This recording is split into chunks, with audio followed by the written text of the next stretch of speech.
Bab 601 Segel Josel. Tombak di tangan Josel berubah menjadi bayangan saat terbang menuju tenggorokan Jonathan. Dentang, suara jam berdentang. Jonathan bersinar dengan cahaya keemasan, dikelilingi oleh rune kompleks yang tak terhitung jumlahnya. Ledakan, meskipun bel tangan perunggu telah memblokir serangan itu, benturan itu menjatuhkan Jonathan dan membuatnya jatuh ke ranjang tulang putih di bawah. Cepatlah, Vladimir, aku tidak bisa bertahan lebih lama lagi. Jonathan meraung sebelum melompat berdiri dan berlari sekali lagi ke arah Josel. Sementara itu, Vladimir telah memposisikan Sophus dalam posisi aneh di samping Flaming Tree. Kamu tidak boleh menyalahkanku, muridku. Saya khawatir kita semua akan mati di jurang ini jika Anda tidak digunakan sebagai basis formasi. Tidak, Sophus menangis putus asa, merasakan energi spiritual berputar di sekitar mereka. Kamu hanya ingin menggunakan 3 formasi tertinggi untuk menyempurnakan binatang purba itu, bukan? Kata Vladimir, Sekte Phoebus telah menyegel roh, dan itu melibatkan energi spiritual selama 2000 tahun. Anda sudah setengah jalan menuju alam ilahi. Apakah kamu tidak puas? Tidak perlu membunuhku, Tuan. Kau adalah... Sophus tiba-tiba berhenti berbicara saat Vladimir memuntahkan darah yang menghilang ke udara seperti kabut. Di dalamnya ada 3 tetes darah yang membawa semburat cahaya keemasan dalam warnanya. Itu adalah esensi darah yang hanya tersedia untuk para pembudidaya alam dewa. Setiap tetes sangat berharga karena merupakan inti dari tubuh fisik seorang kultivator. Wajah Vladimir menjadi pucat setelah mengeluarkan 3 tetes esensi darah. Dalam sekejap, seluruh tubuhnya tampak mengerut hingga ia tampak seperti orang tua yang lemah berusia 90-an. Aku tidak ingin membunuhmu, tetapi kamu hanya bisa menyalahkan keberuntunganmu karena itu. Mati.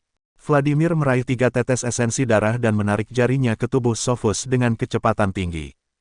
3 tetes esensi darah tampak jarang, tetapi mereka berperilaku seperti asam saat bersentuhan dengan kulit Sophus. Tempat di mana jari Vladimir lewat dengan cepat membusuk menjadi garis-garis simbol rahasia yang menakutkan. Membangkitkan, mengikuti suara nasihat Vladimir, cahaya berwarna darah keluar dari tulang putih di seluruh lembah. 1 garis, 2 garis, kilatan tetes darah yang tak terhitung jumlahnya memadat menjadi layar berwarna darah dengan Flaming Tree sebagai pusatnya. Sophus, berlutut di tanah, tidak lagi marah. Di seberang Jonathan, Josel mengerutkan kening saat dia terhuyung mundur. Arah tombak di tangannya telah menyimpang sedemikian rupa sehingga jaraknya setengah meter dari Jonathan. Karena penyimpangan setengah inci saja dapat menyebabkan kerugian selama pertarungan seorang kultivator, kesalahan seperti itu agak menghancurkan.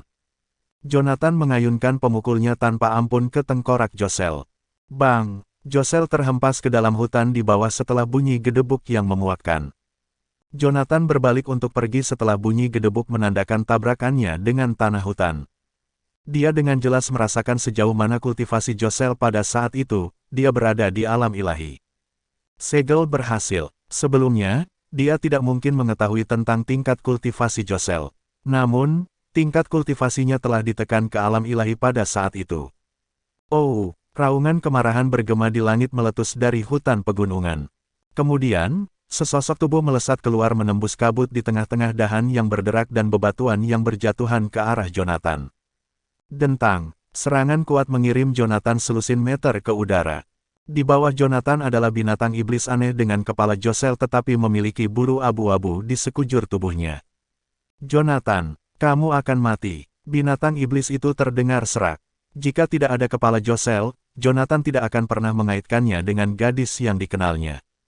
Tombak melesat di udara. Jonathan mengayunkan tongkat panjang di tangannya, siap menangkisnya.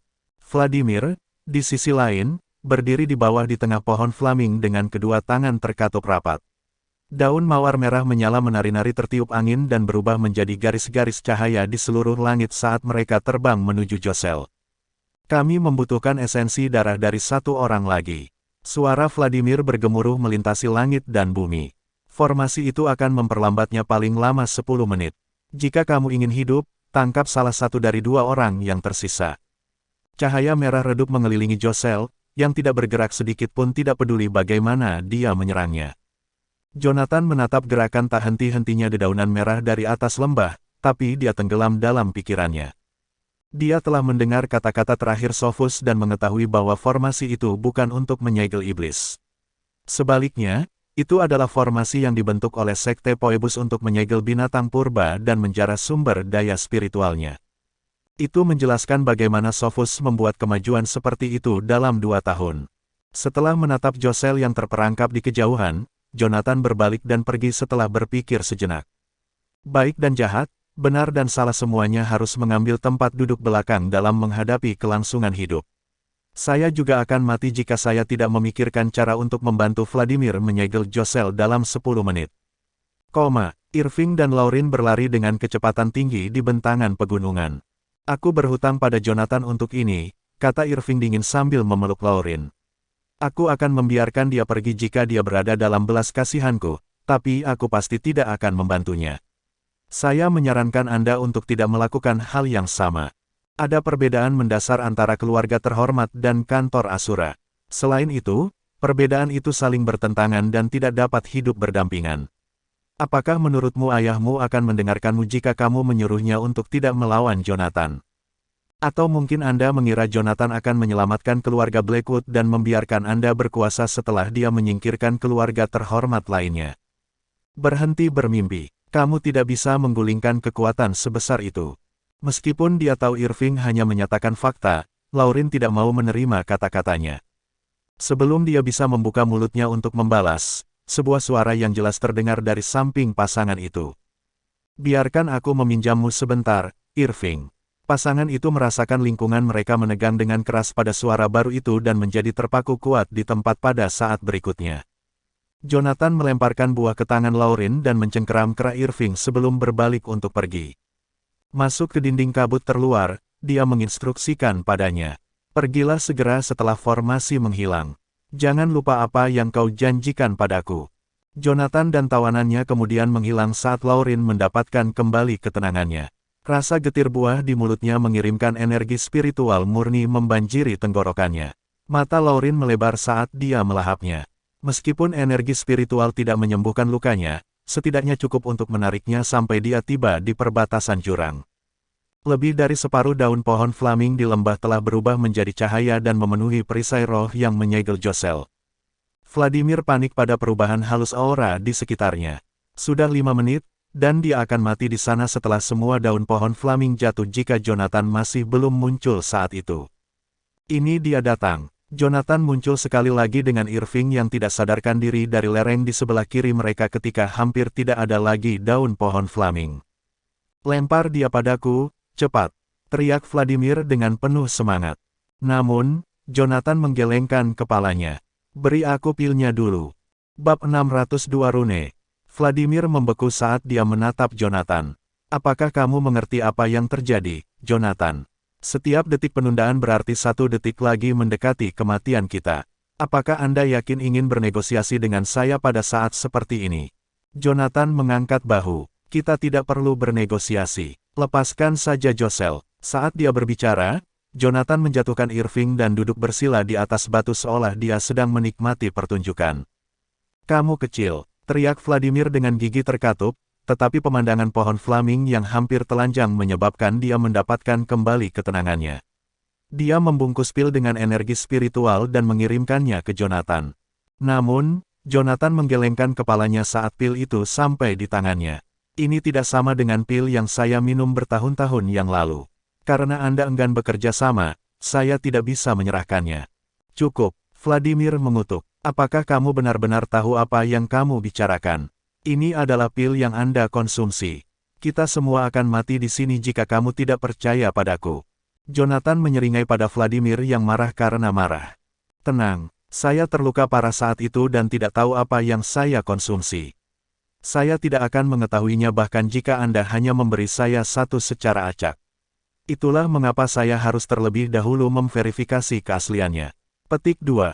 Jonathan meletakkan pil itu dengan hati-hati sebelum berbicara sekali lagi. Kamu adalah orang yang telah menyegel platformasi kami sebelumnya. Serahkan, dan saya akan menyerahkan Irving kepada Anda. Mendengar dua kata itu, wajah Vladimir memerah dan hampir memuntahkan seteguk darah. Kau memanfaatkan situasi. Aku tidak akan memberimu platformasi bahkan jika aku mati, Jonathan. maka kamu akan mati. Saat Jonathan berbicara, dia mengangkat Irving dan berbalik untuk pergi. Diam di tempat, suara Vladimir terdengar dari lembah. Jonathan berbalik perlahan. Sudahkah kamu memikirkannya? Kata Jonathan dengan tenang. Serahkan pelat formasi. Aku akan memberikannya padamu, Vladimir mengakui dengan gigi terkatup. Dengan membalik pergelangan tangannya, pelat formasi, seukuran telapak tangan, berubah menjadi cahaya dan mendarat di tangan Jonathan. Jonathan mengulurkan tangan untuk mengambil pelat formasi persegi. Begitu kulitnya bersentuhan, dia mempelajari formasi dari 3 formasi tertinggi melalui pencerahan yang tiba-tiba. Dia merasa seperti raksasa yang menatap nampan pasir di mana setiap gunung, sungai, pohon, dan bunga di Summerbang Abyss tercetak jelas di benak Jonathan. Ini luar biasa. Jonathan bersukaria saat merasakan pesan yang dibawa oleh pelat formasi. Ketika dia hendak mengambil langkah yang lebih mendalam dalam mempelajari fungsi pelat formasi, gaya tolak tak berbentuk datang dari pelat formasi dan mengeluarkan energi mentalnya. Aku tahu kamu khawatir aku akan menggunakan pelat formasi untuk melawanmu begitu kita mengunci monster ini, Jonathan, kata Vladimir dingin dari lembah. Meskipun pelat formasi ada di tanganmu, itu diilhami oleh perasaan spiritualku. Tak satu pun dari kita bisa menggunakannya. Cukup adil, bukan? Kita semua akan mati jika kamu tidak membuang anak itu sekarang juga. Saat Vladimir berbicara, jari-jarinya patah. Daun-daun dari Flaming Tree di bawah berhenti berguguran. Di kejauhan, layar lampu merah yang mengelilingi Josel mulai berkedip tanpa henti. Bagaimana kamu begitu pemarah meskipun usiamu sudah tua? Jonathan mengangkat Irving yang tak sadarkan diri dan melemparkannya ke arah lembah. Dia milikmu. Cepat dan segel itu. Saya memiliki hal-hal mendesak yang harus saya hadiri di luar hutan. Petik 2. Anak pintar, geram Vladimir sebelum menerima Irving dan terbang ke dahan Flaming Tree. Dengan cara yang sama ketika Sophus dikorbankan, Vladimir sekali lagi menghabiskan esensi darahnya dan bersiap untuk menggambar simbol rahasia di tubuh Irving. Saat daging Irving membusuk dengan cepat, serangkaian jimat muncul di punggungnya. Tepat ketika Vladimir menarik tangannya untuk persiapan segel terakhir, jari Jonathan berkedut dari puncak. Membubarkan, Vladimir berbalik untuk menatap Jonathan ketika mantra itu keluar dari bibirnya. Irving telah berlutut di hadapan Vladimir. Energi spiritual di tubuhnya meledak, dan tingkat kultivasinya tiba-tiba melonjak dari alam Grandmaster ke fase tengah alam dewa. Jonathan, pergi ke neraka. Irving mengutuk saat matanya terbuka. Lonceng perunggu hijau terbang dari mulutnya ke atas kepalanya. Bayangan gong emas muncul sejenak di tengah semua itu. Dentang, dengan tangan Vladimir tercetak padanya, punggung Irving bersinar dengan cahaya kemasan. Bel tangan perunggu mencengkeram Irving dan terbang ke kejauhan. Di bawah Flaming Tree, Vladimir menatap telapak tangannya yang gemetar dengan ekspresi jelek di wajahnya. Hanya satu pemanggilan lagi dan pengorbanan akan selesai. Mengapa? Vladimir berteriak pada Jonathan, terlihat sangat gila. Untuk alasan yang sederhana, kata Jonathan polos sambil menatap Irving yang menatapnya tajam. Aku tidak percaya padamu. Tingkat kultivasi Anda lebih tinggi dari saya. Begitu Anda menyegel Josel dan mengarahkan pandangan Anda pada saya tidak akan memiliki jaminan untuk bertahan hidup. Vladimir mengertakkan gigi mendengar kata-kata Jonathan. Meskipun yang terakhir hanya menebak, Vladimir memang berencana melakukannya. Begitu dia menyingkirkan Josel, Vladimir akan mampu membunuh Jonathan dengan pelat formasi. Selain itu, dia berada di tempat yang tepat dalam formasi. Meski akan sulit menyingkirkan Jonathan, dia yakin bisa melakukannya. Namun, dia tidak menyangka Jonathan telah terlebih dahulu membuat skema dengan Irving untuk menipu rune penyegelannya. Pada saat itu, rangkaian rune yang membusuk di punggung Irving memancarkan cahaya. Jonathan memeriksa arah setiap pukulan rune dan memfokuskan indera spiritualnya untuk memeriksa tubuh Irving saat dia berusaha untuk tidak mengabaikan detail apapun. Irving tampak memberontak pada sensasi diawasi dari segala penjuru. Aku terpaksa bekerja sama denganmu hari ini demi bertahan hidup, Jonathan. Tapi ingat, aku akan datang untukmu suatu hari ketika aku keluar dari sini. Nanti kita diskusikan untuk keluar dari sini, jawab Jonathan enteng. Jika perkiraan saya benar, metode Anda untuk memaksakan kemajuan dalam tingkat kultivasi Anda menyebabkan kerusakan besar pada akar spiritual Anda. Ketika Anda memiliki kesempatan sesudahnya, gigit pohon itu dan minum getahnya. Itu akan mengisi kekuranganmu. Saat dia berbicara, Jonathan mengulurkan tangan dan melepaskan bel tangan perunggu di kepala Irving.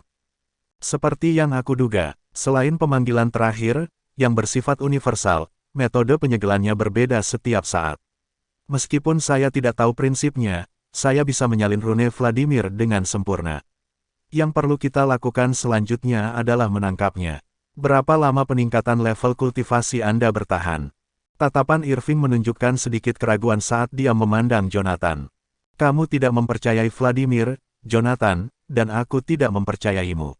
Setelah aku membantumu menangkap Vladimir, menyegel monster itu, dan membunuh Vladimir, aku akan menjadi sasaran empukmu. Jonathan menertawakan kata-kata Irving. Kamu dan aku berbeda, Irving. Saya tidak mempercayai Vladimir dan saya mampu merencanakan sandiwara dengan Anda untuk menyegel rune. Anda tidak mempercayai saya, tetapi Anda tidak punya pilihan lain. Retakan, perisai roh merah yang mengelilingi Josel terbuka. Jangan hanya berdiri di sana. Jika Vladimir mati di tangan orang itu, aku terpaksa menggunakanmu untuk melakukan penyegelan. Saat dia berbicara, Jonathan melompat dan berlari ke arah Vladimir di bawah, bersenjatakan tongkat. Bab 603 disegel, F** cek kamu. Irving mengumpat dengan keras, tapi dia melakukan apa yang seharusnya dia lakukan.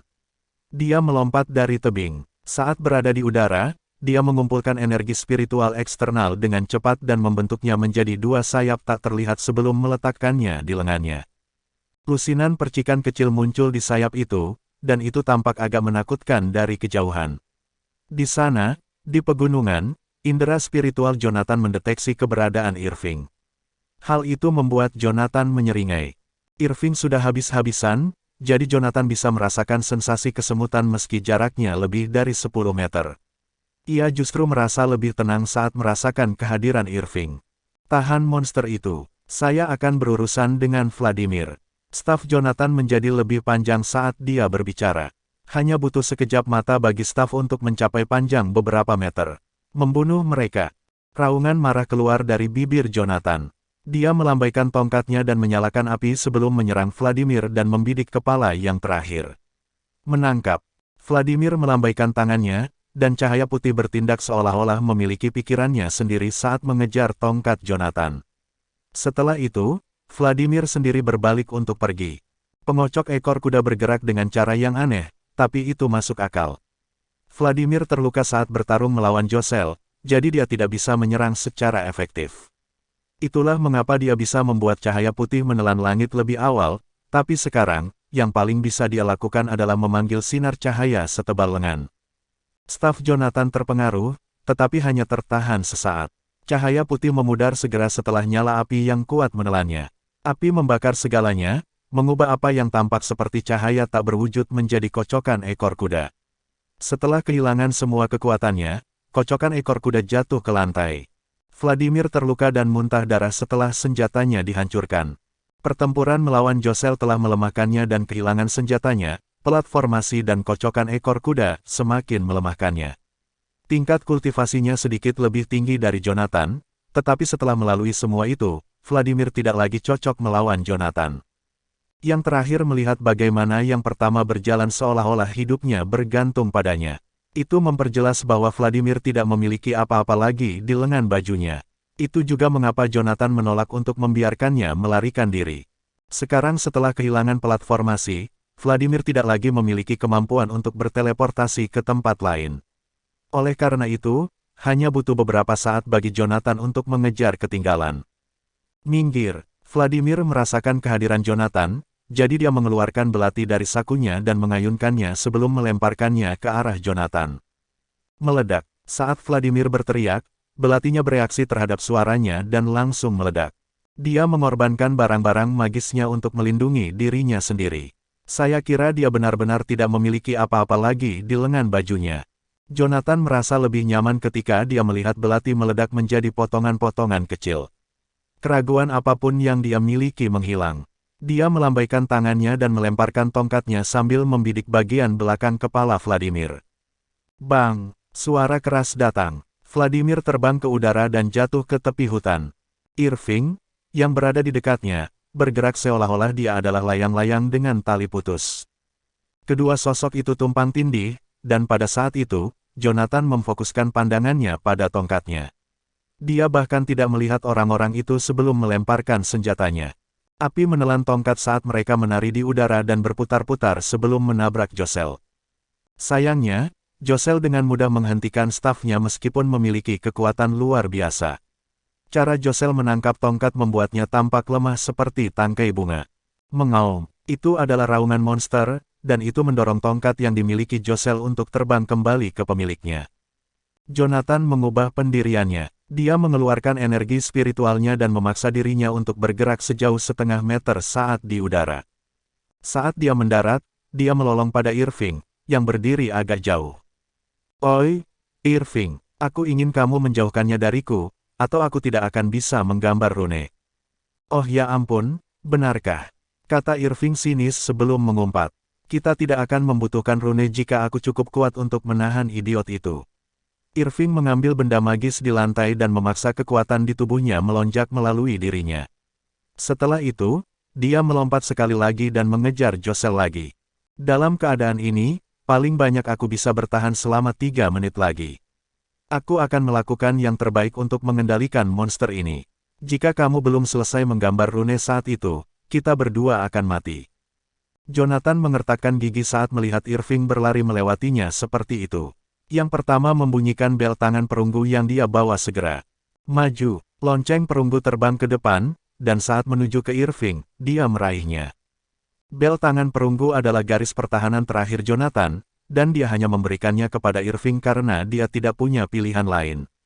Jika mereka tidak bisa menyegel kembali Josel, dia akan terjebak di summerbang abis selamanya. Vladimir sedang berjuang tanpa henti untuk bangkit dari tanah pada saat itu. Serangan Jonathan sebelumnya di bagian belakang kepalanya telah menyebabkan beberapa cedera parah. Vladimir beruntung tingkat kultivasinya setinggi itu. Jika bukan itu masalahnya, dia pasti sudah mati. Jonathan segera pergi ke Vladimir. Yang pertama mengulurkan tangan dan membidik leher yang terakhir. Setelah meridian Vladimir disegel, semuanya akan menjadi batu. Namun, Vladimir berbalik dan tersenyum pada saat itu. Pecah. Senyum licik muncul di bibir Vladimir begitu dia mengucapkan kata-kata itu. Jonathan, sebaliknya, berdiri di sana seolah-olah dia membatu. Seolah-olah gelombang besar telah muncul di dalam pikirannya.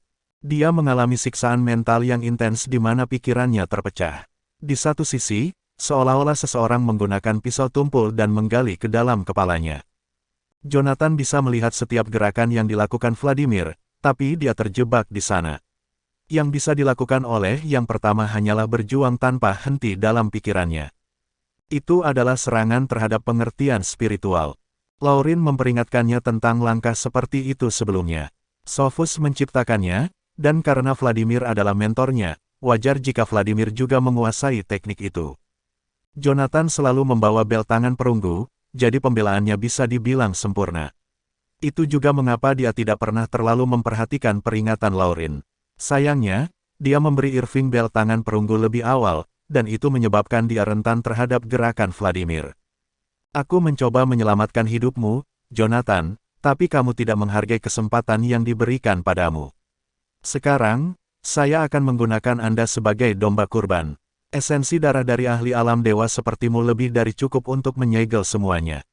Itu juga akan menstabilkan energi spiritual, membuatnya lebih mudah bagiku untuk mencurinya." Saat Vladimir berbicara, dia meraih leher Jonathan. Itu adalah teknik penyegelan yang sama, tetapi pemangsa dan mangsa telah membalikkan peran mereka. "Unum," seorang wanita tiba-tiba berteriak. Pantulan dari pedangnya mulai terlihat, dan Vladimir terpaksa menjauh. Langkah itu menyelamatkannya dari pedang yang mengejarnya. Ketika dia berbalik, dia melihat Laurin entah bagaimana muncul di sana. "Hah, kamu hanya seorang Grandmaster yang lemah.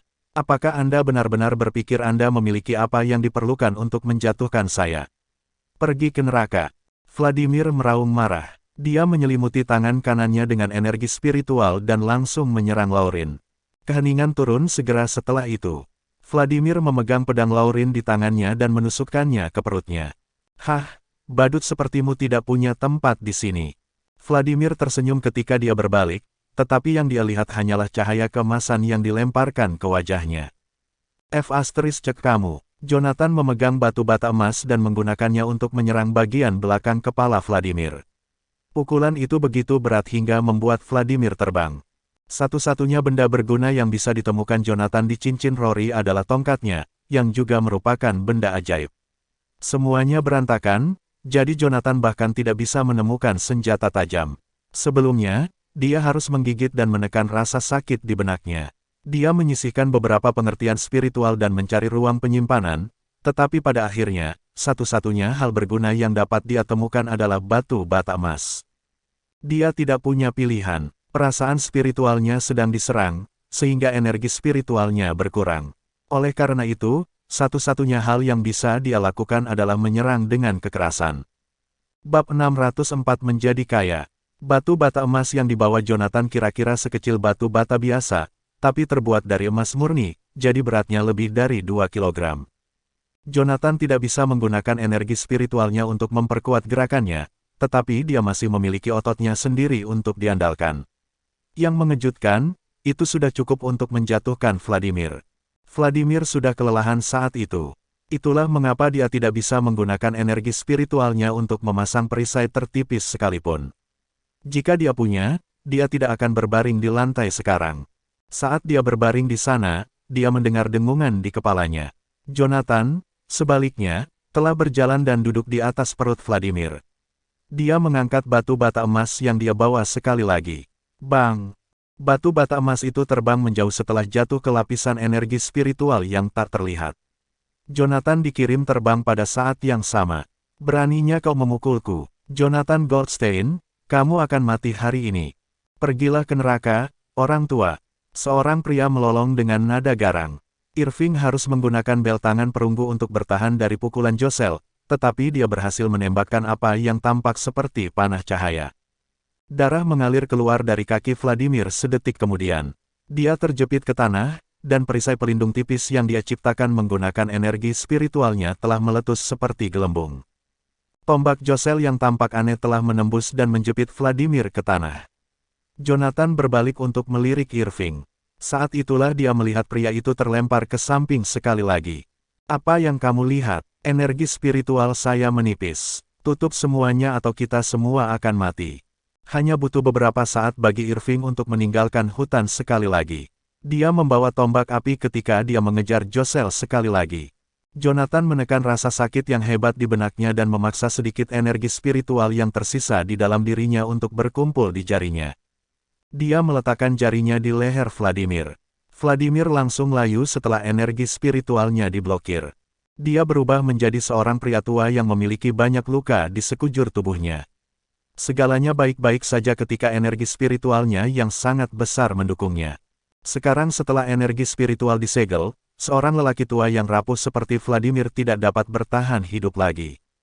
Darah merah-merah mengalir keluar dari tubuhnya saat dia jatuh ke lantai. Jonathan mencengkeram tongkat yang dibawanya. Dia berkeringat sangat banyak bahkan hidungnya pun berkeringat. Lauren, bisakah kamu berjalan? Lauren pucat. Dia memegang pedangnya dan mencengkeramnya ketika dia menggelengkan kepalanya sedikit. Sangat buruk. Bagaimanapun, Anda harus melakukan itu. Jonathan meraih tongkatnya dan melemparkan Vladimir ke bahunya untuk mengangkatnya. Ada pohon merah di sana. Ini disebut pohon flaming. Minumlah getahnya. Jika tidak, kamu akan mati. Setelah mengatakan semua itu, Jonathan menggigit dan berlari secepat mungkin menuju pegunungan. Itulah fase terakhir dari rencana mereka, dan Jonathan tidak berani mengacau. Lokasi, rune, posisi pengorbanan, semuanya harus dilakukan dengan akurat. Jika dia gagal menjalankan misinya, maka tidak masalah jika Vladimir selamat. Yang terakhir tidak lagi memiliki apa yang diperlukan untuk memberitahunya metode penyegelan yang sebenarnya. Dalam keadaan seperti itu, Jonathan pasti akan mati. Teknik naga suci kuno sedang digunakan, dan kilatan cahaya keemasan dimasukkan ke dalam pikiran Jonathan. Itu membantu meniadakan serangan yang dilakukan Vladimir pada perasaan spiritual Jonathan. Badai dalam pikiran Jonathan dengan cepat mereda. Dia mengarahkan energi spiritualnya ke kakinya dan berlari lebih cepat lagi. Saat dia bergerak, dia tiba-tiba merasakan beban di pundaknya menjadi lebih ringan. Dia berbalik dan melihat Lauren meraih kerah Vladimir. Jonathan mengalihkan pandangannya ke perut Lauren dan menyadari bahwa dia berlumuran darah. Oi, jika kamu terus berlari seperti ini, rasa sakit akan membunuhmu. Kamu mengklaim ada sesuatu di sana yang bisa menyelamatkan hidupku, kata Lauren. Dia tetap pucat dan harus menggigit untuk menekan rasa sakitnya. Jadi aku akan mempercayaimu untuk terakhir kalinya. Saat dia berbicara, energi spiritual yang mengelilinginya meluas dan membentuk pita tak terlihat yang membawa Jonathan dari kakinya. Katakan padaku kemana harus pergi, pinta Lauren dengan lembut. Belok kanan di depan dan terbang di atas puncak. Sambil menggantung di udara, Jonathan mengalihkan perhatiannya ke kekacauan di sekitar mereka. Lauren, di sisi lain, fokus mengabaikan rasa sakit di perutnya dan terbang secepat mungkin. Mereka bertiga bergegas maju. Jonathan, yang tergantung di depan, bisa merasakan bahwa kekuatan Irving perlahan menipis. Jonathan, Lauren terbang melintasi gunung dan menggunakan energi spiritualnya untuk melemparkan kedua pria yang bersamanya ke gunung tengkorak di depannya. Saat berada di udara, Jonathan mengulurkan tangan dan meraih Lauren. Dia menggunakan energi spiritualnya untuk membuat tangan besar dan melemparkannya ke arah pohon. Minumlah getah pohon flaming. Jonathan mencabut tombak dari kaki Vladimir dan melemparkannya ke pohon yang dimaksud. Sambil menginjak tulang, Lauren menekan rasa sakitnya dan mengeluarkan pedang di perutnya sebelum dia berlari ke arah pohon. Dia kehilangan terlalu banyak darah, dan energi spiritualnya menjadi liar. Pada saat itu, dia benar-benar berada di ambang kematian dan kehilangan pegangan hidupnya. Di sisi lain, Irving menabrak gunungan tulang yang duduk tepat di samping Jonathan. Josel telah berubah menjadi monster dan melompat dari tebing. Dia berlari ke depan dan segera mengejar Jonathan. Sayangnya, Jonathan harus menghemat rasa spiritualnya dan mengerahkan seluruh energi mentalnya ke punggung Vladimir. Dia memotong jarinya dengan pedangnya dan menggunakan esensi darahnya untuk menggambar rune di punggung Vladimir. Satu pukulan demi pukulan, Jonathan tidak tahu apa arti simbol pada rune, tetapi indera spiritualnya memungkinkan dia untuk melihat semuanya dengan jelas. Itu sebabnya dia bisa menggambar rune dengan sempurna, meski tidak tahu apa-apa tentang itu. Jonathan, di belakangmu, Irving berteriak dari samping sebelum dia berlari ke depan untuk melindungi punggung Jonathan. Pada saat itu, tingkat kultivasi Irving telah mencapai alam unggul, tetapi itu hanya karena dia memaksakan diri untuk naik level. Energi spiritualnya menyusut dengan cepat, dan hampir tidak ada kesempatan baginya untuk menghentikan Josel, mengingat tingkat kekuatannya saat ini. Josel mengayunkan cakarnya. Jika serangannya mendarat, Irving pasti akan mati. Heck, bahkan seseorang sekuat Jonathan akan mati jika dia dipukul. Namun, pada saat genting itu, cahaya terang yang bisa menyengat mata siapapun keluar dari tangan Jonathan. Menaikkan suara Jonathan bahkan ketika dia berbicara. Pada saat itu, segala sesuatu di alam semesta terdiam. Esensi darah Vladimir dengan cepat menyebar dan memasuki Flaming Tree. Di sana, di puncak Flaming Tree, cahaya merah muncul dan semakin terang hingga sebesar pilar. Selusin pilar yang terbuat dari cahaya tiba-tiba melonjak di summerbang abis. Perlahan tapi pasti, pilar-pilar itu bergerak dan menyatu di tengah. Mereka berkumpul dan menjadi gelombang aneh sebelum menyebar. Josel berada tepat di belakang Jonathan saat itu. Wajahnya hancur, dan makhluk purba itu akhirnya berdiri di depan semua orang dalam wujud aslinya. Dia memiliki satu mata dan mulut yang besar. Duduk di pipinya adalah organ yang terlihat mirip dengan insang ikan, dan terus mengipasi ke atas dan ke bawah. Sebuah sangkar yang tidak terlihat dengan mata telanjang dengan cepat terbentuk di sekitar monster itu untuk menampung binatang menjijikkan di tengah gurun itu. Retakan, Irving tidak sengaja menginjak salah satu tulang dan melukai dirinya sendiri. Dia mengerang kesakitan. Namun, seluruh dunia kembali ke keadaan normalnya. Mentor dan Mente, Sofus dan Vladimir, berubah menjadi debu di depan semua orang dan bubar. Sekarang tubuh Vladimir telah pergi, pakaiannya jatuh. Jonathan mengulurkan tangan dan menangkap aksesori batu giok yang dipasang di ikat pinggang Vladimir. Jonathan memeriksa benda di tangannya dan menyadari bahwa potongan batu giok itu juga merupakan benda ajaib yang bisa menyimpan benda lain. Ketika Jonathan mengejar Vladimir sebelumnya, yang pertama merasa aneh bahwa yang terakhir bisa mendapatkan belati entah dari mana. Saat itulah kecurigaan dimulai. Pemeriksaan sederhana mengguncang Jonathan sampai ke intinya. Ternyata ruang penyimpanan di dalam batu giok itu bahkan lebih besar daripada cincin itu.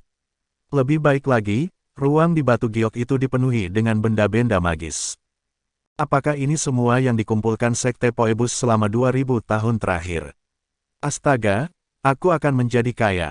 Bab 605 kembali. Jonathan melilitkan ikat pinggang itu di pergelangan tangannya, lalu melirik Irving. Yang terakhir tampak seolah-olah dia telah mematahkan setiap tulang di tubuhnya dan terbaring lemah di antara tulang-tulang itu. Tatapannya tidak penuh kasih ketika dia memelototi Jonathan. Cek kamu. Dengan suara berat, Irving mengumpat pada Jonathan. Jonathan terkejut ketika dia mendengar kata-kata itu. Dia memijat kepalanya yang sakit dan mengambil bel tangan perunggu serta tongkatnya sebelum memasukkannya kembali ke ring penyimpanan. Serius, Irfan, Anda telah menghabiskan energi spiritual Anda, jadi bagaimana Anda masih punya nyali untuk memaki saya?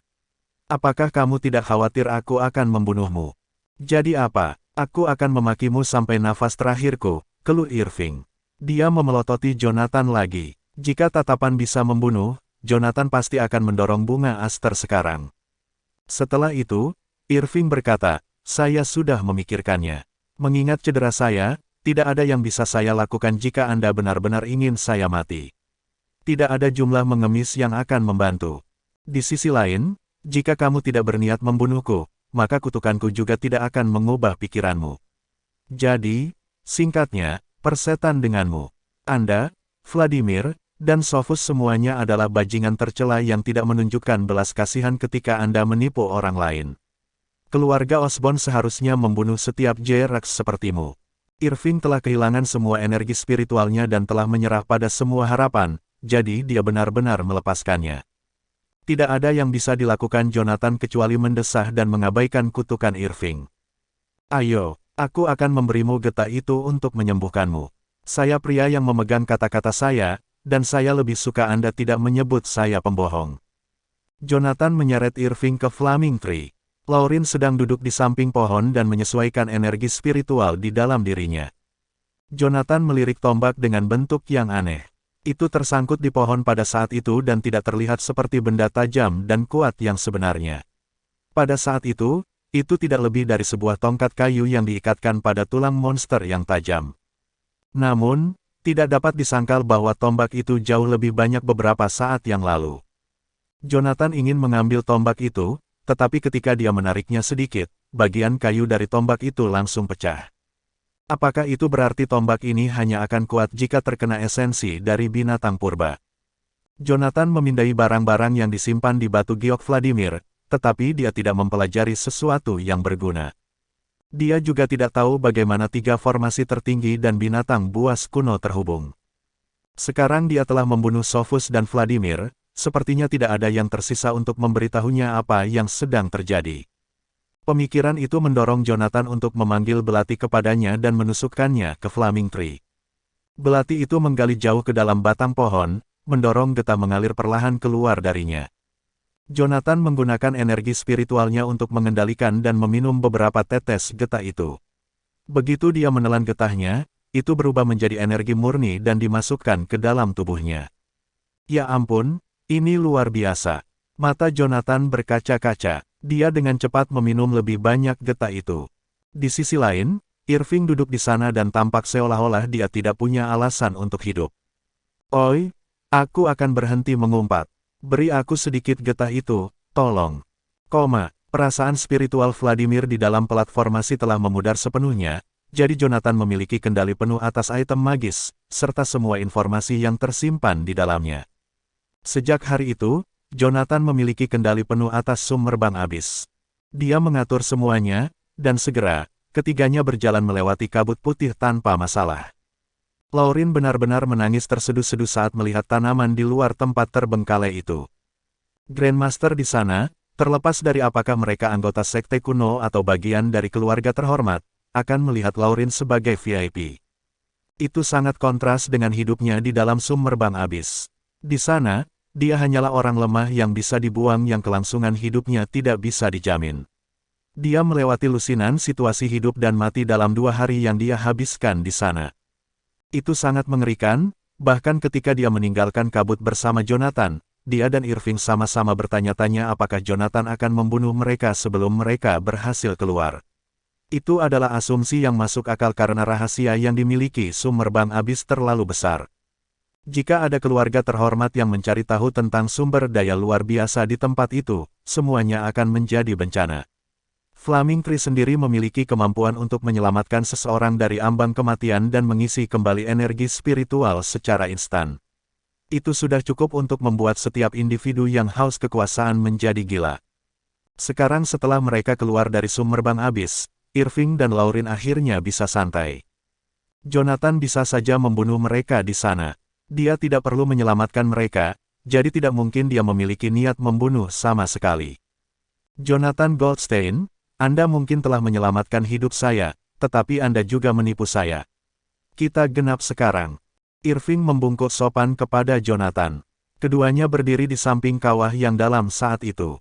Sebelum Jonathan dan Irving memasuki Summerbang Abyss, mereka bertarung. Pertarungan itu menghasilkan kawah itu.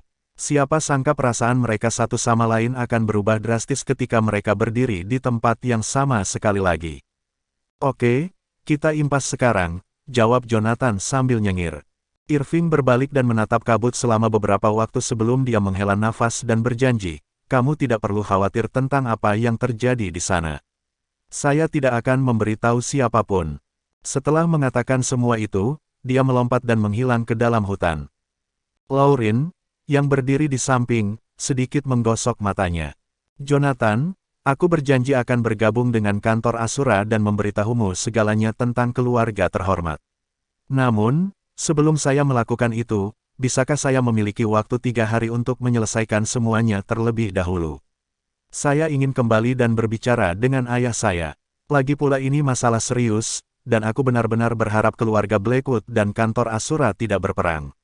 Jika memungkinkan, apakah Anda akan melepaskan keluarga Blackwood? Jonathan menggelengkan kepalanya setelah mendengar itu. Masalah yang dihadapi bukanlah apakah saya bersedia membiarkan keluarga Anda pergi. Ini semua politik sekarang. Jika Anda ingin melindungi keluarga Anda, saya dapat memberi Anda kesempatan untuk melakukannya, tetapi Anda harus mempersiapkan diri. Pesan tersirat Jonathan tersembunyi dengan baik, tetapi Lauren tetap menangkapnya. Dia pada dasarnya mengatakan bahwa dia memiliki apa yang diperlukan untuk melindungi anggota keluarganya, tetapi kekuatan semua keluarga terhormat harus musnah. Dengan kata lain, yang bisa dilakukan Lauren hanyalah menyelamatkan orang-orang. Pengaruh dan kekuasaan mereka akan dihancurkan, dan status sosial keluarga akan berubah menjadi tidak lebih dari sekam kosong. Saya mengerti. Aku akan pergi ke Taihaven dan mencarimu dalam 3 hari. Lauren tidak banyak bicara. Dia hanya meraih pedangnya, berbalik, dan pergi. Jonathan tidak mengambil pelat formasi dari tangannya sampai yang lain pergi. Fenomena itu benar-benar aneh. Sekarang dia telah melarikan diri dari tempat itu dan berada di luar tembok kabut. Dia menyadari bahwa kabut itu sangat kuat bahkan bisa menghalangi kekuatan pelat formasi. Pada saat itu, yang bisa dilakukan Jonathan hanyalah menggunakan pelat formasi untuk menutup lapisan formasi terluar. Tidak ada cara untuk memeriksa apa yang terjadi di dalam Summerbang Abyss itu sendiri. Kurasa aku akan mengunci tempat itu untuk saat ini. Jonathan mengarahkan energi spiritualnya ke jari-jarinya dan melantunkan mantra. Itu mendorong rune muncul di udara. Dengan itu, formasi yang mengelilingi kabut disesuaikan dan Summerbang Abyss disegel sekali lagi. Segalanya kembali seperti semula. Pada saat itu, tidak ada yang bisa masuk atau keluar dari Summerbang Abyss. Mereka yang mencoba memaksakan jalan mereka akan tersesat karena formasi pengubah ruang akan mengacaukan mereka. Dengan surga kultivasi di sana, Jonathan akan lebih mudah berlatih dan naik level. Dia juga bisa melatih kultivator lain dengan lebih baik. Jonathan tertawa jahat. Jika saya memaksa Hades dan yang lainnya untuk menjalani pelatihan di sana, haha, astaga, raut wajah mereka saat mereka berlari untuk hidup mereka akan sangat berharga. Sekarang setelah Jonathan membawa pil itu, yang harus dia lakukan hanyalah pulang. Saya akhirnya tinggal di luar selama hampir seminggu. Kira-kira bagaimana kondisi Tante Sofia sekarang? Jonathan melompat dan menghilang ke dalam hutan juga. Apa yang tidak dia sadari adalah bahwa di dalam Summerbang Abyss, sebuah siluet telah muncul. Orang itu dengan hati-hati pindah ke tempat itu. Ryan sedikit kaget saat melihat tanaman aneh di depannya. Di mana saya? Bab 606 Kemarahan. Meski sudah malam, masih ada orang-orang di jalur menuju Gunung Summerbang. Popularitasnya karena ketenaran Triplex Manifesta. Setiap orang yang dipilih sebagai yang pertama untuk berdoa setiap kuartal tahun ini akan memenuhi keinginan mereka. Itu menyebabkan ketenaran Triplex Manifesta melambung ke tingkat yang lebih tinggi. Sepasang suami istri sedang mengambil foto di deobservasi di sepanjang jalan setapak. Gadis itu membuat berbagai pose sementara sang pria perlahan-lahan mencari sudut dengan ponselnya, mencoba mengambil foto yang lebih baik. Kau sudah selesai. Gadis itu telah mempertahankan postur kurang ajar selama beberapa waktu dan tidak puas dengan pria yang mengambil waktu manisnya. Sementara itu, lelaki itu menjatuhkan tangan yang memegang telepon dengan bingung saat pandangannya terfokus melewati gadis di hutan lebat jauh di depan. Apa yang kamu lihat? Gadis itu melihat dari balik bahunya ke sungai di belakangnya dengan frustrasi. Di dalam hutan, sekawanan besar burung terbang. Kanopi pepohonan bergoyang terus-menerus dalam barisan seolah-olah ada sesuatu yang bergerak melalui pepohonan ke arah mereka dengan cepat. Akhirnya, pepohonan di bawah deobservasi mulai bergoyang. Mata gadis itu melebar saat dia melihat ke bawah. Tiba-tiba, sesosok melangkah ke permukaan tebing dan melompat lebih dari 20 meter ke udara sebelum mendarat dengan lembut di samping gadis itu. Jonathan memberikan tas di tangannya kepada gadis itu. Itu adalah tas yang terlepas dari tangan gadis itu saat dia tidak memperhatikan. Pegang dengan benar, tidak mudah mengambilnya begitu jatuh di sana, kata Jonathan sambil tersenyum. Kamu, gadis itu masih menatap Jonathan dengan mata terbelalak. Dia tidak tahu apa yang membuat situasi. Jangan khawatir tentang itu, kami sedang syuting acara TV. Meskipun beberapa keluarga sudah tahu tentang keberadaan kultivator, itu masih merupakan dunia yang tidak diketahui oleh kebanyakan orang biasa. Jonathan tidak ingin membuat publik panik. Seperti yang diharapkan, pasangan itu menghela nafas lega setelah mereka mendengar Jonathan sedang syuting acara TV. Meskipun mereka terkejut dengan ketidakhadiran kru film dan kabel, mereka tidak terkejut seperti sebelumnya. Gadis itu mendesak pacarnya untuk mengambil fotonya bersama Jonathan. Namun, saat ini, ponsel Jonathan berbunyi. Ding! Itu adalah pemberitahuan untuk pesan baru. Jonathan merogoh sakunya. Sebelum dia bisa mengeluarkan teleponnya, serangkaian ping terdengar terus-menerus. Ding! Jonathan menatap ponselnya dengan dahi berkerut bingung. Zachary, Neraka, Andy, Dorian, satu demi satu, nama semua raja perang muncul di layarnya. Raut wajah Jonathan berubah serius dengan ratusan panggilan tak terjawab di ponselnya. Akulah yang membantu orang-orang ini menjadi seperti sekarang ini. Mereka sekarang adalah raja perang yang menakutkan. Bahkan jika mereka menghadapi situasi apapun, orang-orang ini memiliki kemampuan untuk menghadapinya dengan cara mereka sendiri. Selain itu, saya sudah memberitahu Zachary semua yang perlu dia ketahui pada hari saya pergi. Bahkan jika mereka tidak dapat menemukan saya, mereka harus tahu bahwa saya sedang berurusan dengan beberapa urusan, jadi mereka tidak akan terus menelepon saya. Hanya ada satu penjelasan bagi mereka untuk bereaksi seperti ini. Sesuatu telah terjadi pada kantor Asura. Jonathan memutar nomor Hades. Setelah beberapa nada sibuk, Hades segera mengangkat telepon itu. Akhirnya Anda muncul, Tuan Goldstein. Meski tidak melihat wajah Hades, Jonathan bisa mendengar sedikit kelelahan dalam suaranya yang serak. Katakan padaku, apa yang terjadi dengan kantor Asura? Tanya Jonathan. Penjara Crimson Utara telah jatuh. Sipir, Malcolm Wallace, telah meninggal. Komandan sementara, Hayes Yeager, telah memberikan perintah untuk membantai semua penjahat di kota. Tentara Misona Dorian telah kalah dalam pertempuran di perbatasan wilayah barat karena kurangnya pasokan lanjutan. Lebih dari 50.000 orang terluka atau terbunuh di dalam tentara Misona. Dorian menderita luka parah dan saat ini menerima perawatan darurat di Zadif. Penjara Crimson Utara telah jatuh. Tubuh Jonathan menegang mendengar 6 kata itu.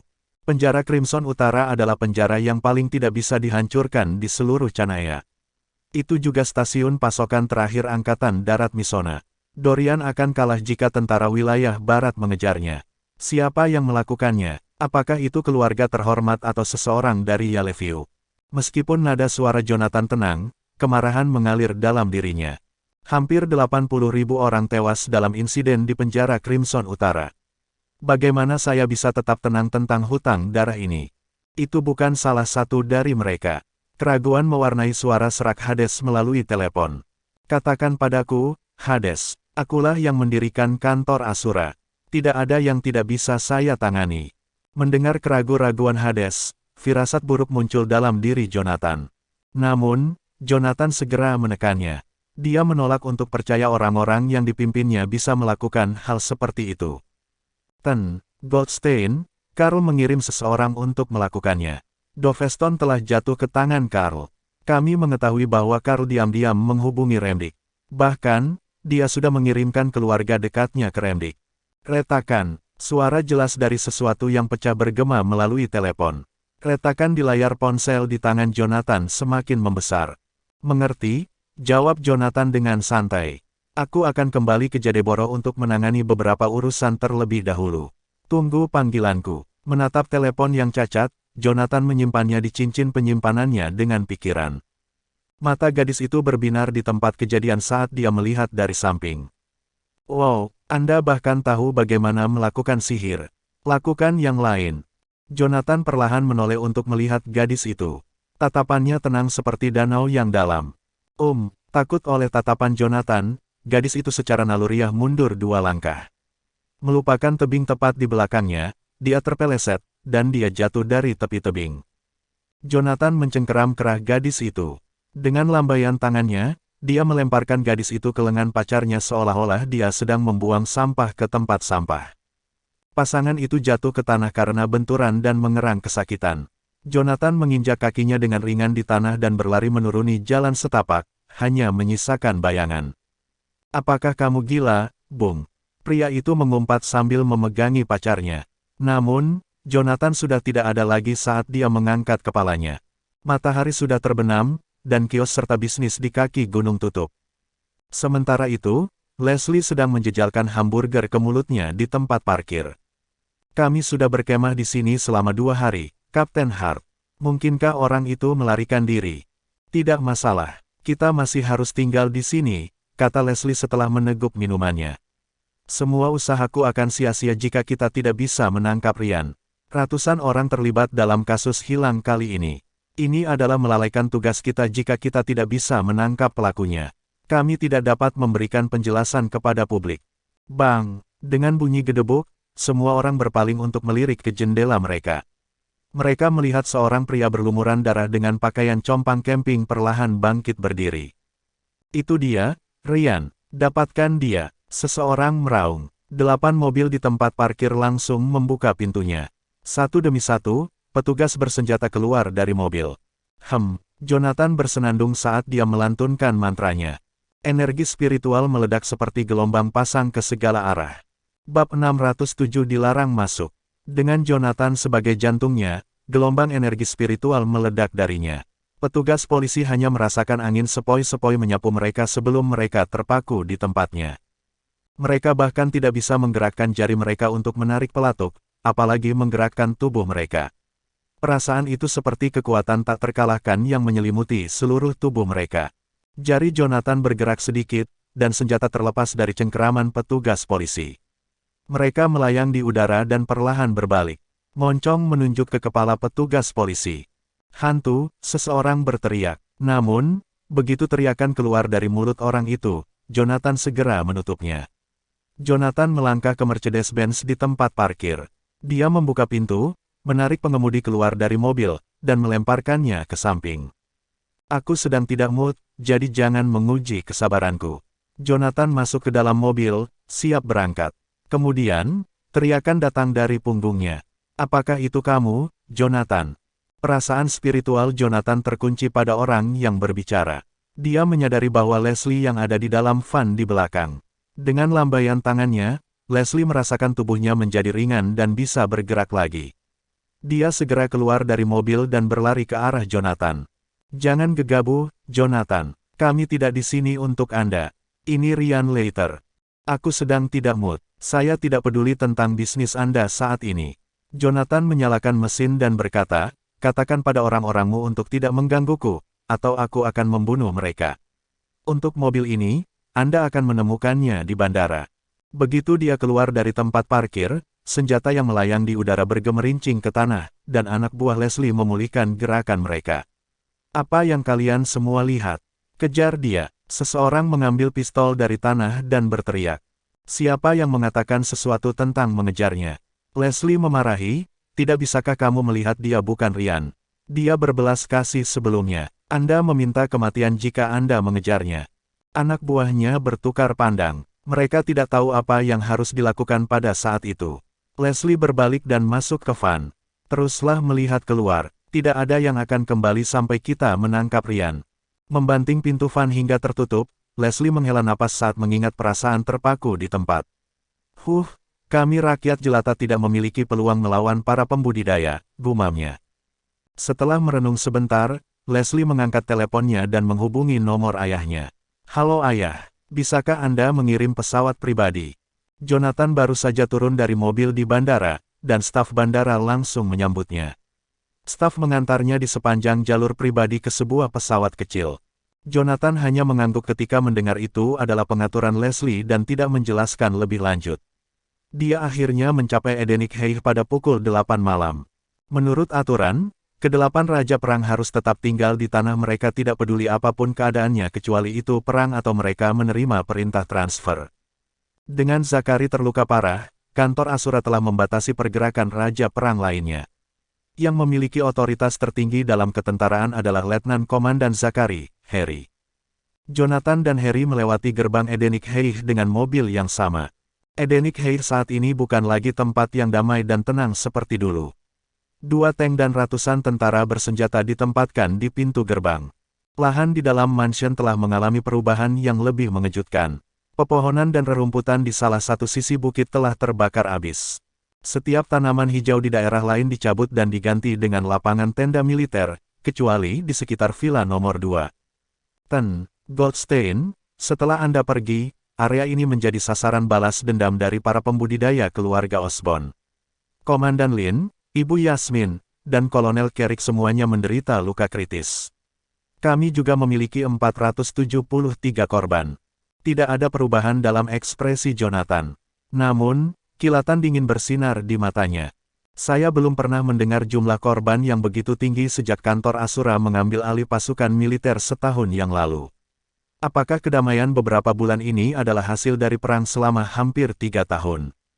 Bagaimana kompensasi untuk tentara yang gugur?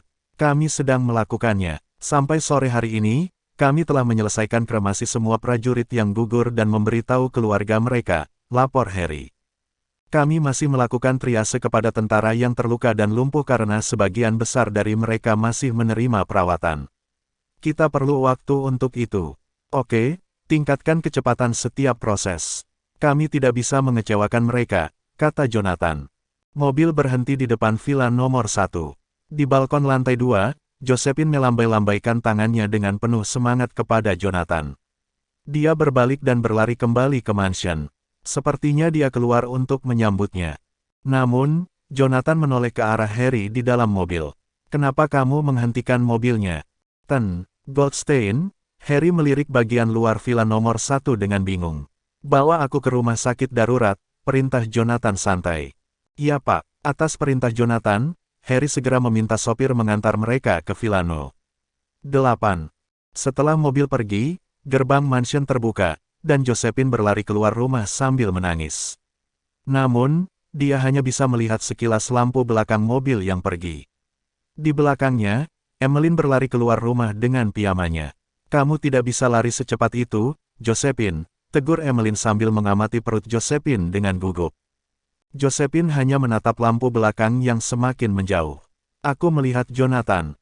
Jonathan, Emmeline segera mengalihkan pandangannya untuk mengikuti garis pandang Josephine. Saya kira tidak demikian. Mengapa dia tidak pulang jika dia kembali? Josephine menoleh ke belakang untuk melirik Emmeline. Dia menyeka sudut matanya dan menusuk dahi Emmeline. Oh, kamu, bagaimana kamu bisa begitu tidak menyadari apa yang terjadi di sekitarmu? Emmeline terkejut dengan kata-kata Josephine, lalu dengan cepat menggelengkan kepalanya. Josephine, saya tidak tahu apa-apa. Aku akan kembali tidur. Kamu bisa tinggal di sini dan terus menunggu suamimu. Emmeline tidak menunggu tanggapan Josephine dan berbalik, berlari kembali ke mansion. Menatap jalan yang sepi, Josephine berputar dan berjalan menuju halaman. Selama kamu aman, tidak masalah apa yang kamu lakukan. Medan di sekitar villa nomor 8 cukup rata. Tata letak mansion cocok sebagai rumah sakit darurat karena letaknya yang dekat dengan jalan utama, sehingga memudahkan transportasi peralatan medis. Begitu Jonathan dan Harry keluar dari mobil, para prajurit yang berjaga di sekitar villa nomor 8 membusungkan dada mereka. Itu Asura. Dia adalah keyakinan semua orang di kantor Asura dan jiwa seluruh pasukan Canaya. Jonathan langsung menuju kamar rumah sakit darurat setelah dia keluar dari mobil. Dia hanya mengambil beberapa langkah ketika seorang anak laki-laki membawa mangkuk stainless steel dengan roti di mulutnya menghentikannya. Pusat perawatan ada di depan. Fasilitas di sini terbatas, sehingga sulit untuk melakukan perawatan aseptik. Pasien di sini semuanya adalah pasien dengan kondisi kritis. Anda masuk ke sana hanya akan meningkatkan risiko mereka, jadi Anda tidak diizinkan masuk. Anak laki-laki itu sedang menggigit sanggulnya saat dia berdiri di depan kamar darurat rumah sakit. Sepertinya dia tidak melihat Jonathan berdiri di sana. Donald, apakah kamu sudah gila? Dia adalah Tuan Goldstein. Dia ada di sini untuk melihat anak buahnya. Harry mendekati bocah itu dan berbisik. Aku tahu dia Tuan Goldstein. Donald menggigit seteguk roti lagi sebelum menatap Jonathan. Tapi akulah yang bertanggung jawab atas seluruh rumah sakit darurat. Saya bilang tidak boleh masuk. Bab 608 alasan. Kamu, Harry menatap anak laki-laki di depannya dengan pasrah. Meskipun baru berusia 14 tahun, bocah itu adalah seorang mayor di ketentaraan. Belum lagi, bocah itu mahir dalam keterampilan medis karena dialah yang menyelamatkan nyawa Zachary. Selain itu, setelah Jason terluka parah, Donald mengambil alih seluruh tim medis Edenic High. Meskipun Donald seumuran dengan seseorang yang baru saja lulus SMP, ia sangat berpengalaman dalam mengatur dan mendelegasikan semua tugas. Dilihat dari sikapnya, orang akan menganggap Donald telah berada di militer seumur hidupnya. Selain itu, dia adalah orang yang keras kepala. Ketika Harry datang untuk pemeriksaan lebih awal, anak laki-laki itu menolaknya dengan cara yang sama. Jonathan menatap Donald. Aku pernah melihatmu sebelumnya. Karena Anda melarang saya masuk, maka saya tidak akan masuk. Namun, kebersihan di sini terganggu, jadi mengapa kita tidak memindahkan orang-orang ini ke rumah sakit setempat? Mereka dengan cedera yang tidak terlalu parah telah dipindahkan. Selebihnya yang tersisa di sini adalah mereka yang dalam kondisi kritis. Nyawa mereka mungkin terselamatkan, tapi mereka tidak bisa menangani gerakan yang berlebihan.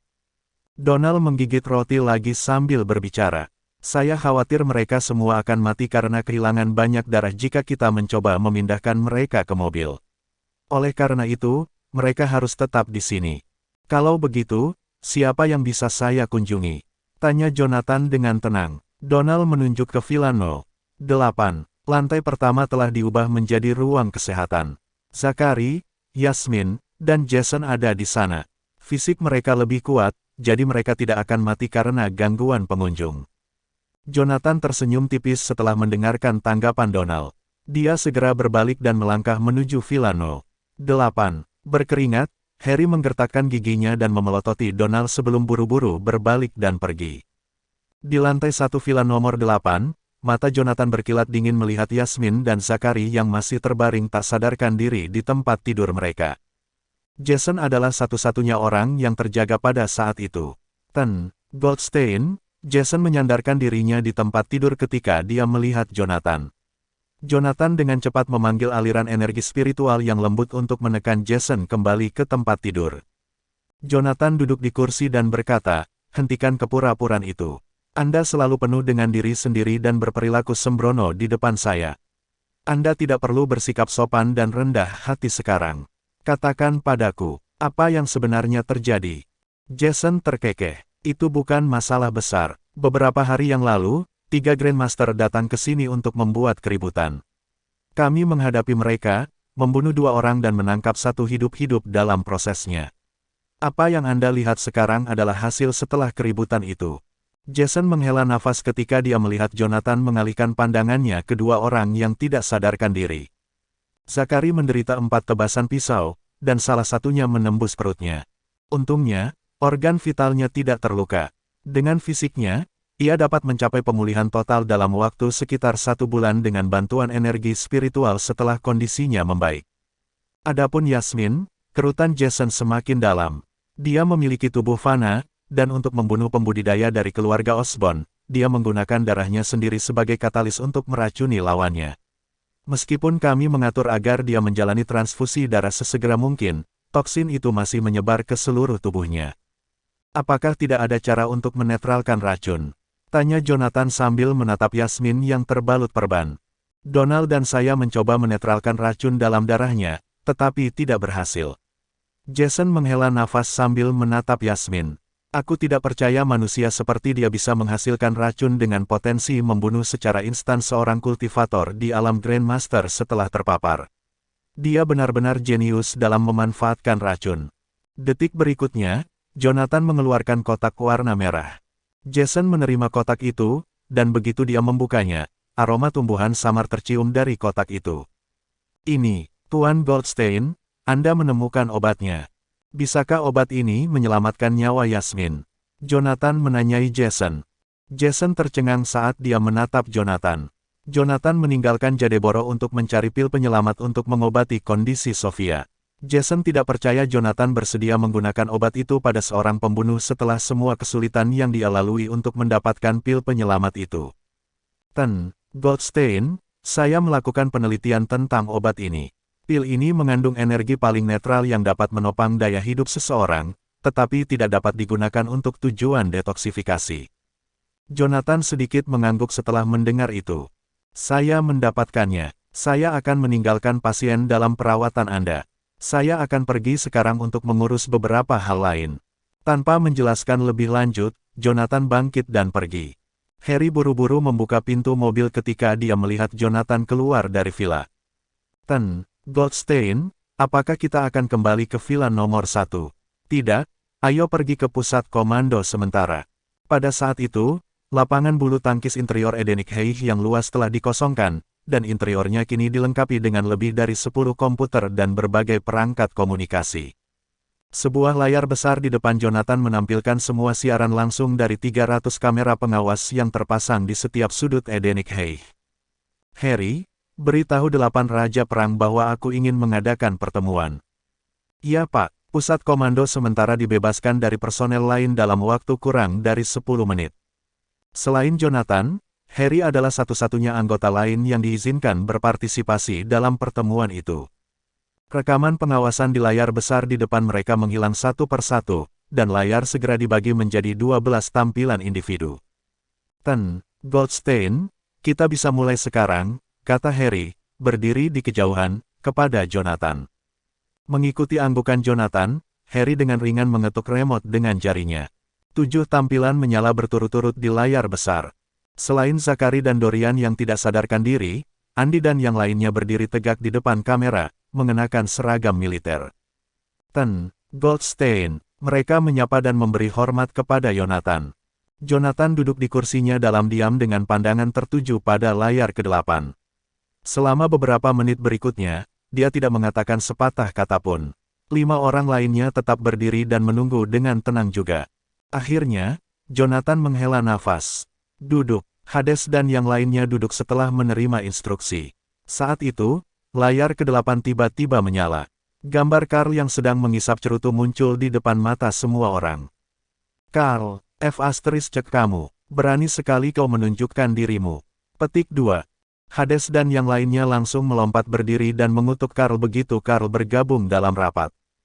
Carl hanya bersandar di kursinya, mengisap cerutu sambil mendengarkan hinaan mereka tanpa menanggapi.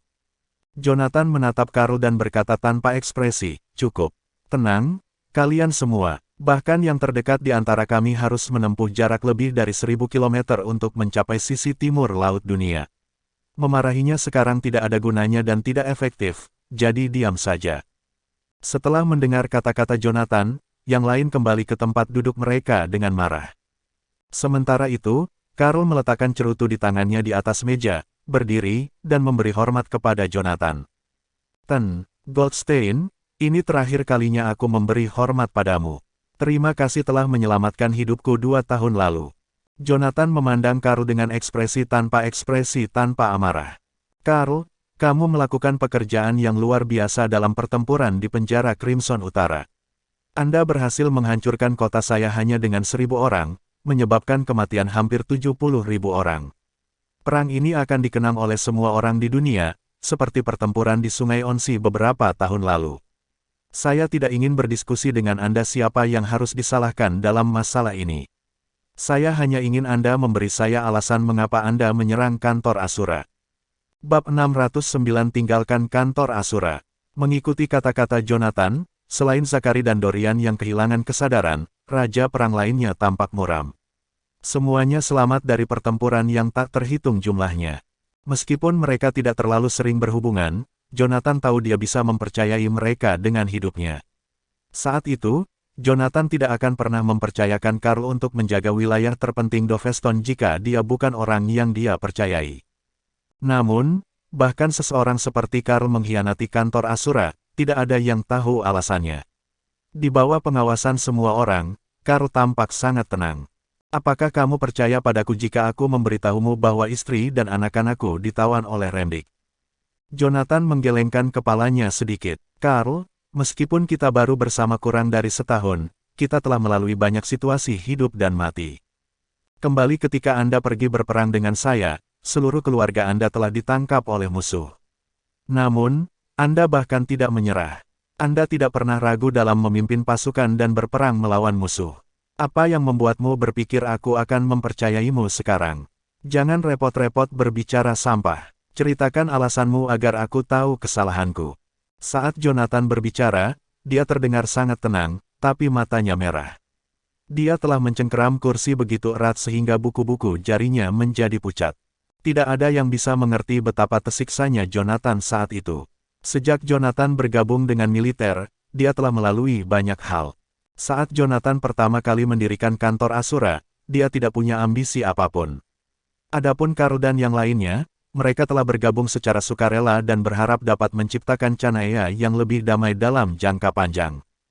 Sekarang seseorang telah mengkhianati kantor Asura, itu bukan masalah kesetiaan kepada Jonathan saja. Artinya si pengkhianat tidak percaya lagi dengan tujuan kantor Asura. Jonathan ingin mengetahui apakah perubahan pikiran seperti itu ada hubungannya dengan kepemimpinannya di kantor Asura. Jika itu masalahnya, dia harus segera melakukan perubahan yang diperlukan. Masalah kecil dapat menciptakan kekacauan besar jika tidak diperhatikan. Mungkin, saya telah memobilisasi terlalu banyak sumber daya tanpa berkonsultasi dengan orang lain. Atau, mungkin karena saya menghabiskan lebih sedikit waktu untuk mengelola kantor Asura. Either way, Jonathan berencana untuk menghentikan apapun yang menyebabkan kantor Asura meledak. Begitu satu orang mulai pergi, itu akan memulai reaksi berantai. Segera, yang lain akan mengikuti. Saat itu terjadi, kantor Asura akan benar-benar dalam bahaya. Karl memandang Jonathan dan mengeluarkan sebatang rokok dari sakunya sebelum menyalakannya. Goldstein, karena kamu bertanya, maka aku akan menurutimu. Saat Karl berbicara, dia melihat sekelilingnya.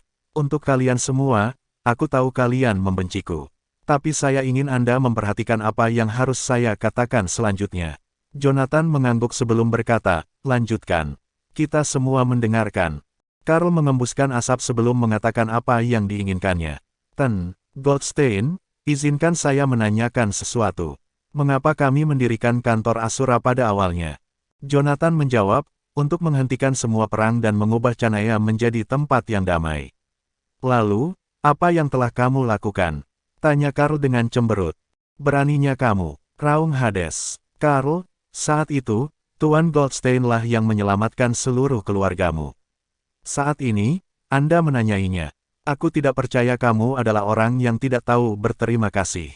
Diam, teriak Jonathan sambil membanting tangannya ke kursi. Dalam sekejap, sandaran tangan kayu itu hancur berkeping-keping. Hades dan yang lainnya terdiam. Jonathan berdiri dan menatap Karl di layar. Karl, silakan lanjutkan.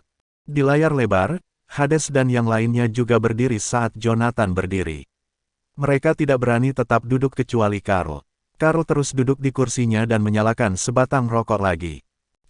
Goldstein, mungkin Anda berpikir bahwa kantor Asura telah memulihkan kedamaian. Selain itu, Anda telah menugaskan 8 raja perang untuk mengawasi negara. Sampai batas tertentu, Anda memang membawa kedamaian bagi Canaya. Tapi, apakah itu benar-benar kebenaran? Apakah Anda tidak menyadari ancaman yang diajukan keluarga terhormat terhadap Canaya? Apakah Anda tidak menyadari motif tersembunyi Joshua dan Wilbur dari Yellowview? Anda sangat sadar tetapi Anda tidak melakukan apa-apa. Carl menjadi semakin gelisah saat dia berbicara. Pada saat itu, dia berdiri dan mulai berteriak ke layar. Aku percaya padamu ketika kamu mengatakan ingin memulihkan perdamaian di Chanaya, jadi aku membawa tentaraku dan berperang melawan Remdik di Sungai Onsi. Dalam waktu kurang dari 3 hari, 30.000 orang saya tewas. Pernahkah Anda melihat 30.000 mayat di tahun-tahun pertempuran itu? Kita bahkan tidak bisa mengumpulkan 10.000 set lengkap tubuh. Pada akhirnya, kami tidak punya pilihan selain mengubur semua anggota badan yang terpotong bersama dan membangun monumen besar untuk tentara yang tewas. Izinkan saya bertanya kepada Anda. Saat itu, apakah saya pernah mundur? Kapan saya pernah mengucapkan kata keluhan kepada Anda? Semua orang benar-benar diam saat mereka melihat ke layar sementara Carl mengamuk. Mata Jonathan berubah menjadi merah. Tidak, kamu tidak melakukannya. Anda melakukan pekerjaan dengan baik. Anda melakukan semua yang seharusnya dilakukan oleh seorang pemimpin yang luar biasa. Tahukah kamu mengapa aku terus berperang melawan Remdik di River Onsi? Itu semua karena iman, raung Carl. Saya percaya bahwa akan ada masa depan yang damai bagi Chanaya. Itu sebabnya saya tidak mundur meskipun ada banyak korban di pasukan saya. Dan sekarang, kantor Asura telah memulihkan kedamaian. Yang tersisa hanyalah mengurus Yellowview dan keluarga terhormat. Setiap orang meminta Anda untuk melawan mereka, tetapi apa yang telah Anda katakan kepada mereka? Anda khawatir tentang lebih banyak ketidakstabilan. Anda takut akan lebih banyak pertumpahan darah. Anda takut keluarga akan terkoyak sekali lagi. Jonathan, apakah kamu tidak mengerti arti memulai perang untuk mengakhiri semua perang? Para prajurit yang telah kita kalahkan hanyalah antek-antek dari keluarga terhormat. Keluarga terhormat itu adalah parasit sebenarnya dari Chanaya. Namun, apa yang telah Anda lakukan? Anda memutuskan untuk mempertahankan situasi stabil saat ini dan memilih untuk kembali ke Jadeboroh dan menjalani kehidupan yang menyenangkan. Jonathan, saya berjanji kesetiaan saya kepada Anda karena saya pikir Anda adalah penguasa yang kuat, ambisius, dan mendominasi. Tapi, sekarang aku tahu kamu hanyalah seorang pengecut. Kami hanya kartu truf Anda dalam hal negosiasi Anda dengan keluarga terhormat. Sekarang, Anda memilih untuk tidak bertarung. Dalam hal itu, setiap orang yang telah mati di masa lalu karena cita-citamu telah mati sia-sia. Kematian mereka tidak lagi berarti lagi. Aku tidak akan membiarkan hal seperti itu terjadi. Karena kamu tidak berani berperang melawan keluarga terhormat, maka aku akan melakukannya. Setelah mendengar kata-kata Carl, mata Jonathan dipenuhi kelelahan. Setelah merencanakan selama 3 tahun, Jonathan tidak menyangka akan disalahpahami oleh orang kepercayaannya. Setetes air mata mengalir di wajahnya. Sebelum jatuh ke tanah, Jonathan menggunakan energi spiritualnya untuk mengendalikan tetesan air mata, dan air mata itu melayang di depannya. Dengan jentikan jarinya, dia mengirim tetesan air mata itu kembali ke mata kanannya. Dengan sangat cepat, kabut di matanya menghilang dan digantikan oleh lapisan es. Jonathan menatap layar besar dan duduk di kursinya perlahan. Hades dan kalian semua, aku hanya akan memberi kalian satu kesempatan. Jika ada di antara Anda yang merasakan hal yang sama seperti Carl, sekarang saatnya untuk angkat bicara. Saya tidak akan melanjutkan masalah ini jika ada di antara Anda yang memutuskan untuk membawa pasukan Anda dan meninggalkan kantor Asura. Anda hanya punya 1 menit untuk dipertimbangkan, dan waktunya dimulai sekarang. Bab 610 Pasukan Khusus Kegelapan. Bersandar di kursi, Jonathan menutup matanya dan tampak tanpa ekspresi. Beberapa orang di layar, termasuk Carl, semuanya bingung. Semenit kemudian, ketika Harry yang berada di sebelah Jonathan hendak mengingatkannya, tiba-tiba Jonathan membuka matanya. Peluang telah diberikan kepadamu. Sekarang buatlah pilihan. Mengikuti kata-kata Jonathan, Hades, Andy, Kane, Terence, dan Jeremy semuanya mengangkat kepala dan memberi hormat. Ikuti dan layani Asura sampai mati. Dalam 4 kata sederhana, kelima raja perang semuanya mengungkapkan sikap mereka. Carl memandang Jonathan di layar dan tertawa. Apa yang kau lakukan, Jonathan? Apakah Anda ingin saya melihat betapa bersatunya kantor Asura? Apa menurutmu aku akan takut? Apakah kamu pikir aku peduli jika kamu takut? Kata Jonathan dengan senyum tipis. Dia memandang Karl dengan mata acuh tak acuh, seolah-olah dia baru saja berbicara dengan orang yang lewat. Karl sedikit terpana dengan ekspresi Jonathan. Dia pikir Jonathan akan marah dan sedih karena dia mengkhianati kantor Asura. Oleh karena itu, ekspresi acuh tak acuh itu benar-benar membuatnya bingung. Melihat senyum tipis di wajah Jonathan, Karl seolah kembali ke hari-hari ketika ia mengikuti Jonathan 2 tahun lalu. Sementara mereka berbicara dan tertawa, berbagai bagian bangsa berlumuran darah. Jonathan pasti pantas mendapatkan gelar Asura. Itu adalah Asura asli yang membunuh tanpa mengedipkan mata. Karl juga memahami bahwa semua emosi negatif dan simpati Jonathan terhadapnya adalah karena persahabatan mereka di masa lalu. Namun, ketika Jonathan menarik air matanya barusan, Karl tahu bahwa sejak saat itu, Jonathan telah melepaskannya. Sejak saat itu, tidak ada lagi Pangeran Diowli di dunia ini, melainkan hanya seorang pengkhianat dari kantor Asura. Jonathan bersandar di kursi dan menguap dengan santai. Harry. Ya, kemarilah dan laporkan proses pertempuran dan jumlah korban Edenic Heights kepada Raja Perang. Ya, Harry berlari ke samping Jonathan dan memberi hormat standar militer kepada orang-orang di layar. 3 hari yang lalu, Edenic Heights diserang oleh 3 kultivator fase pemula dari Grandmaster Realm dari keluarga Osborn. Semua anggota tim ketiga yang direstrukturisasi dan diperkuat yang tersisa untuk membela Kensington berpartisipasi dalam pertempuran. Kami dilengkapi dengan berbagai senjata, termasuk 20 drone bersenjata Tu-80 dan 18 bom napalm. Kami menggunakan daya tembak intensif untuk mencegah ketiganya mendekat, tapi hasilnya minim. Musuh menerobos garis pertahanan dalam 8 menit 18 detik tanpa mengalami banyak kerusakan. Setelah pertarungan jarak dekat, semua jenis senjata panas tidak digunakan karena kami takut cedera yang tidak disengaja. Ketiganya bertarung dengan Zachary, Jason, dan Yasmin. 2 dari musuh terbunuh dan yang lainnya dinonaktifkan. Di sisi lain, ketiga orang kami terluka parah. Kecuali Jason, Zachary masih koma, dan Yasmin masih belum lepas dari bahaya. Pertempuran ini berlangsung total selama 17 menit, dan 473 orang tewas atau terluka di pihak kami. Itu saja untuk laporan hari ini. Dengan itu, Harry berbalik dan berjalan ke samping. Jonathan melihat orang-orang di layar dan terkekeh. 3 orang ditukar dengan 473 orang kami. Itu adalah rasio 1:158. Karl, dalam pertempuranmu di Sungai Onsi dengan pasukan Medved Remdik, 70.000 orang tewas dalam 3 hari. Kerugiannya hanya 1,4. Apakah saya benar? Anda menghancurkan penjara Crimson Utara dengan 1.000 orang. Tidak termasuk tentara Misona yang dilukai oleh tentara wilayah barat dan lebih dari 24.000 tahanan terpidana mati yang dibunuh oleh Hayes, jumlah orang yang dibunuh oleh Anda hanya sekitar 12.000. Selain itu, lebih dari 300 orangmu tewas dalam pertempuran itu juga. Jadi, itu adalah kerugian pukul 1.40, dan senjata seperti bom gas digunakan. Saya penasaran. Tentara timur Anda dikenal sebagai salah satu tentara paling maju di dunia. Apakah Anda pikir Anda dapat mencapai kerugian 1:158? Mendengar pertanyaan Jonathan, Karl mengerutkan kening dan sedikit menggelengkan kepalanya. Tidak, aku tidak bisa. Aku senang kamu belum terlalu sombong. Jonathan terkekeh dan melanjutkan, sekarang izinkan saya bertanya kepada Anda. Anda ingin menyatakan perang terhadap keluarga terhormat. Apakah Anda tahu berapa banyak keluarga yang ada di Canaya? Apa hubungan antara keluarga-keluarga ini? Di mana markas masing-masing keluarga dan seberapa kuat mereka? Berapa banyak pembudidaya yang ada? Apakah kamu punya ide? Kali ini, Karl hanya menatap layar dengan dingin dan tidak berkata apa-apa. Melihat itu, Jonathan menggelengkan kepalanya. Saya tidak tahu apakah Anda pernah menyelidiki jumlah terpidana mati di penjara Crimson Utara. Dalam beberapa tahun terakhir, jumlah dan proporsi seniman bela diri di penjara semakin meningkat. Apakah Anda tahu apa artinya ini?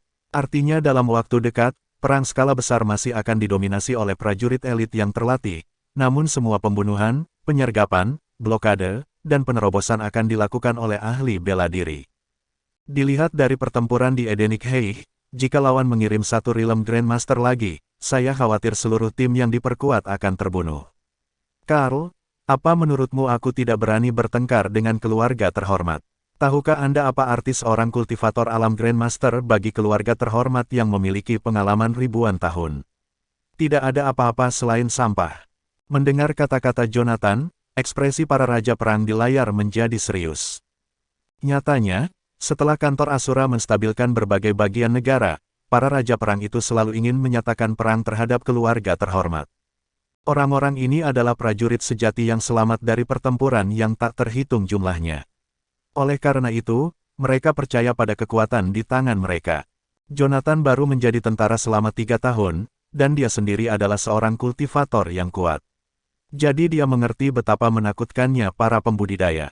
Melihat Karl, Jonathan berkata lagi, "Karl, aku tidak punya ambisi untuk menguasai dunia, tapi aku juga bukan pengecut yang hanya mencari kemuliaan dan menikmati kedamaian. Biarkan saya menunjukkan kepada Anda apa yang telah saya lakukan dalam 3 tahun terakhir." Begitu Jonathan menyelesaikan kata-katanya, 4 di antaranya mulai berkedip-kedip ringan di antara 12 layar.